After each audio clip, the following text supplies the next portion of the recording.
Bilang parte ng paghahanda para sa inaabangang Tinalak Festival 2025, opisyal ng inilunsad ng South Cotabato Police Provincial Office ang kanilang incident management teams sa ilalim ng operasyong tinaguriang Oplan Tinalak 2025.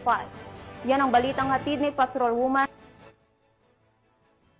Pinangunahan ni Police Colonel Samuel T. Kadungon, Provincial Director ng South Cotabato Police Provincial Office, ang press conference tungkol sa Incident Management Team Oplan Tinalak 2025 na ginanap sa PDRRMO, Cordal City.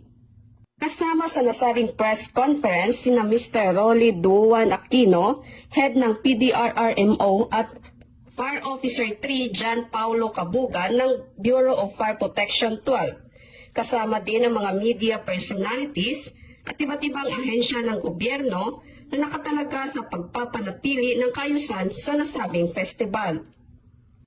Tinalakay sa nasabing conference ang mga hakbang sa seguridad, safety protocol at koordinasyon para sa Tinalak Festival 2025. Binibigyan din ang matibay na pagtutulungan ng South Cotabato Police Provincial Office at ng pamahalaang panlalawigan ng South Cotabato sa pagtiyak ng isang mapayapa, maayos at matagumpay na pagdiriwang na nagpapakita ng mayamang kultura at masiglang turismo ng lalawigan.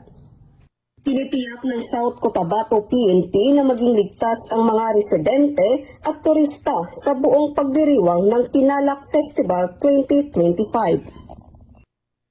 Mula dito sa Rehiyon 12, ako ang inyong PNN correspondent, Patrolwoman Vina Morales, alagad ng batas, tagataguyod ng Balitang Pulis.